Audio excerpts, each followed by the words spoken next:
बिस्मिल्लाहिर्रहमानिर्रहीम। अस्सलाम वालेकुम। कैसे हैं आप सब? मैं हूं शुमाइला। वेलकम करती हूं आपको अपने चैनल कुक विद शुमाइला में। तो आज जो मैं आपके लिए रेसिपी लेकर आई हूं ये दुनिया की सारी रेसिपीज़ से हटके है, क्योंकि इसमें मैं ना आलू का इस्तेमाल करूंगी, ना प्याज का, ना ही किसी किस्म का चिकन और ना ही कोई और सब्ज़ी इसमें ऐड की जाएगी।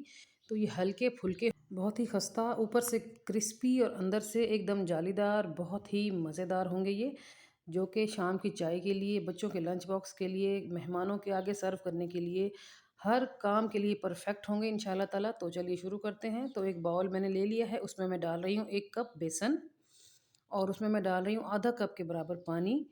तो पहले ये पानी और बेसन को मिक्स कर लेते हैं ताकि जो बेसन में जो लम्स पड़े हुए हैं वो दूर हो जाएं।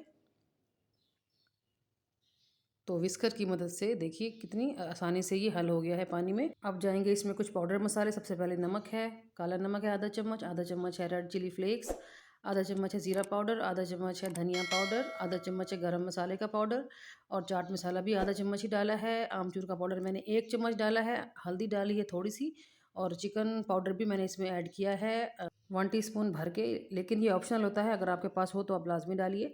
और थोड़ा सा पानी डाल के इसको हम मज़ीद पतला घोल सा बना लेंगे। तो अब मैं इसमें ऐड कर रही हूँ सूजी। तो सूजी एक ऐसी चीज़ है जो कि हर घर में अवेलेबल होती है, चाहे उस घर में बच्चे बड़े बूढ़े कोई भी हों, तो सूजी का इस्तेमाल हर घर में किया जाता है। तो मैं इसमें डाल रही हूँ आधा कप सूजी। तो इसमें मिक्स करने के बाद मैं इसमें डालूँगी हरा धनिया खुशबू और ख़ूबसूरती के लिए, और ये मैंने डाले हैं ग्रीन चिली, जो सब्ज़ मिर्च होती है ना, उसको थोड़ा सा कट करके डाला है। अगर आपके बच्चे ना खाते हों तो आप इसको अवॉइड कर दीजिएगा। तो आधा कप पानी मैंने और डाल के इसको और मज़ीद पतला सा घोल बना लिया है। तो 1 कप बेसन, आधा कप सूजी और 2 कप पानी मैंने थोड़ा थोड़ा करके ऐड करके इसको पतला सा घोल बना लिया है। तो ये देखिए इसकी कंसिस्टेंसी देखिए कितनी पतली है घोल की। तो बस अब हम इसको पकाएंगे। तो पैन रखा है मैंने चूल्हे पे और उसमें मैं डालूँगी सिर्फ 1 चम्मच कुकिंग ऑयल का, और साथ ही मैं डाल दूँगी आधा चम्मच राई और आधा चम्मच सफ़ेद ज़ीरा। तो इसको थोड़ा सा हम पैन में फैला लेंगे, थोड़ा सा इसको पका लेंगे। जैसे ये चटकना शुरू हो जाए तो इसमें मैं डाल दूँगी घोल जो बनाया था हमने बेसन और सूजी वाला। तो इसको घोल को जो है ना वो थोड़ा हिलाते हुए चम्मच से मिक्स करते हुए डालें, क्योंकि सूजी नीचे बैठ जाती है। और फ्लेम जो है वो यहाँ पर हमारी लो टू मीडियम ही रहेगी। अगर फ्लेम हाई रहा तो ये जो हमारा बैटर है इसमें लम्स पड़ जाएंगे और उनको डिज़ोल्व करना थोड़ा सा मसला बन जाएगा। तो आपने ख़ास ख्याल रखना है फ्लेम का। तो सारा घोल मैंने इसमें डाल दिया है। तो अब लो टू मीडियम फ्लेम पे हम इसको पकाएंगे। तकरीबन मुझे लग गए थे 7 से 8 मिनट। थोड़े सब्र से और हौसले से आपने इसको पकाना है। तो ये देखिए जो जो भी लम्स पड़ रहे हैं, जो भी घाटी गुठली पड़ रही है ना, तो मैं चम्मच के साथ उसको साथ के साथ ही डिज़ोल्व करती जा रही हूँ। तो ये देखिए ये गाढ़ा होना शुरू हो गया है। इतनी budget friendly recipe I hope कि आपने आज से पहले कहीं नहीं देखी होगी। इतनी कम चीज़ों में आप इतना ज़बरदस्त सा स्नैक बना के जब बच्चों को देंगे तो बच्चे कैसे खुश नहीं होंगे। घर में बनी हुई चीज़ बच्चों को जब पसंद आ जाती है ना, तो माँओं के लिए इससे बढ़ के खुशी की बात और कोई नहीं होती। तो बगैर किसी टेंशन के आप ये स्नैक बना सकते हैं। आपके घर कोई मेहमान आ जाते हैं तो आप उनको चाय के साथ ये बना कर दें, तो यकीनन वो भी खुश हो जाएंगे और आप भी खुश हो जाएंगे, क्योंकि इतनी कम चीज़ों में इतने सारे स्नैक बना के बहुत ही डिफरेंट तरीके से आप उन्हें सर्व करेंगे तो वो यकीनन बहुत खुश होंगे। तो बस मैंने इसको पका के गाढ़ा कर लिया है और मैं इसको ठंडा होने के लिए छोड़ दूँगी। मैंने निकाला है किसी खुले बर्तन में ताकि जल्दी से ठंडा हो जाए। तो चम्मच से मैं थोड़ा इसको मिक्स करती जा रही हूँ ताकि जल्दी से ठंडा हो और काम निपटे। तो अभी ये 50% गर्म है और 50% थोड़ा नॉर्मल हुआ है, लेकिन अभी भी इसको मैंने थोड़ा रखना है 15 से 20 मिनट। तो मैंने इसको तकरीबन 40 मिनट छोड़ दिया था।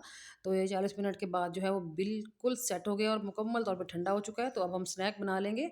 हाथों को मैंने लगाया है थोड़ा सा घी या ऑयल, कुछ भी लगा लें। तो बैटर हाथों को चिपके नहीं इसलिए लगाया है हमने। तो थोड़ा सा बैटर लेके उसको हम स्नैक बनाएंगे। कोई भी शेप दे दें, आपकी मर्ज़ी है। तो मेरी नज़र में सामने कॉफ़ी का एक जार दिखा मुझे, तो उस पे कॉफ़ी बीन बने हुए थे। तो मैंने सोचा कि मैं अपने स्नैक को आज कॉफ़ी बीन की शेप देती हूँ। तो ये देखिए ये बिल्कुल कॉफ़ी बीन लग रहा है ना, तो थोड़ा सा यूनिकनेस भी आ गई और बच्चे भी एंटरटेन हो जाएंगे। यहाँ पर मैं आपको एक टिप देना चाहूँगी। कोई मेरी बहन या भाई बहुत ही बिगिनर होते हैं ना, उनसे बैटर अगर ना संभले, अव्वल तो ये संभल जाएगा, जैसे ही ठंडा होगा ना तो ये देखिए ये सिमटना शुरू हो जाता है खुद ही। तो अगर आपसे थोड़ा सा बैटर आपका लूज़ हो तो फिर आप उसमें कॉर्नफ्लोर ऐड कर सकते हैं 2 खाने के चम्मच। तो मुझे बिल्कुल ज़रूरत नहीं पड़ी, आपके सामने ही है सारा कुछ, तो मुझसे आराम से बन गए हैं। तो ये मैं आपको सिर्फ टिप दे रही हूँ। तो चलिए अब मैं आपको इसको सेव करने का तरीका भी बताऊँगी, क्योंकि सुबह-सुबह बच्चों को स्कूल भेजना होता है, तो उस टाइम पे पकाने का टाइम नहीं होता, तो हम उसको 1 दिन पहले ही तैयार करके फ्रीज़ कर सकते हैं, ताकि सुबह हम फटाफट से फ्राई करके बच्चों को लंच बॉक्स में दे दें। तो एक जार लिया है मैंने, उसमें मैंने नीचे एक लेयर लगाई है स्नैक्स की, फिर मैं ऊपर बटर पेपर लगा रही हूँ। बटर पेपर अगर आपके घर में अवेलेबल ना हो, तो आप कोई भी पॉलीथीन का बैग लगा सकते हैं काट के। तो ये मैं इसलिए लगा रही हूँ ताकि आपस में स्टिक ना हो स्नैक्स। तो बस ये एक लेयर लगा के बटर पेपर की, उसके ऊपर स्नैक लगाएँ, फिर दूसरी लेयर लगा दें और उसके ऊपर फिर से स्नैक लगाएँ, जितनी स्पेस हो उतने ही आप जार को भर लें। तो ये देखिए ये हमारा रेडी है लंच के लिए, न सुबह नाश्ते के लिए सॉरी। तो चलिए बाकी के जो हमारे स्नैक्स हैं वो हम फ्राई कर लेंगे। तो तकरीबन 1.5 कप मैंने कुकिंग ऑयल डाला है फ्राई पैन में, क्योंकि मैं इनको शैलो फ्राई कर रही हूँ, डीप फ्राई नहीं कर रही। तो जैसे ही वो हल्का सा गर्म होना शुरू हुआ है, तो मैंने सारे स्नैक इसमें 1 बाय 1 करके ऐड कर दिए हैं।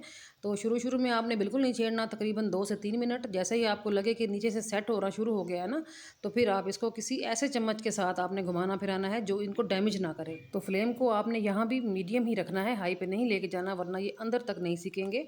ऊपर से क्रिस्प हो जाएँगे लेकिन अंदर से कच्चे रह जाएँगे। तो फ्लेम पर भी आपने तवज्जो साथ के साथ देनी है। तो इसी तरह मैंने 5 से 6 मिनट इनको घुमाते-फिराते हुए फ्राई कर लिया है। तो बस अब ये ऑलमोस्ट डन है।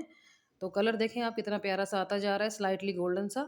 और इनके ऊपर जब क्रिस्पी लेयर आ जाती है ना, तो फिर ये अंदर ऑयल को सोक नहीं करते। आप देखेंगे कि जितना ऑयल मैंने डाला था, इनको निकालने के बाद भी ऑयल उतना ही पैन में बरकरार है। तो बस ये अब हमारे हो गए हैं डन। तो अब हम इनको निकाल लेंगे, किसी स्टेनर पे निकालें। तो ये देखिए जी, टोटल तकरीबन 6 से 7 मिनट मुझे लग गए थे इनको फ्राई करते हुए, क्योंकि फ्लेम हमारी मीडियम थी और हमने इनको अंदर तक पकाना था। तो देखिए कितनी प्यारी लुक आई है माशाल्लाह से, और कितने कम सामान में बग़ैर किसी मेहनत के हमारे जो स्नैक हैं वो मज़ेदार से हो गए हैं रेडी। तो माशाल्लाह से देखिए, तो निकाल लेते हैं प्लेट में। कितनी प्यारी लुक है ना कॉफ़ी बीन्स की, मुझे बहुत पसंद आई थी। आप इसके क्रिस्प की आवाज़ सुनें। तो ये देखिए अंदर से कितने जालीदार हैं, ऊपर से क्रिस्प है। ऑयल आपको कहीं भी नहीं दिख रहा होगा।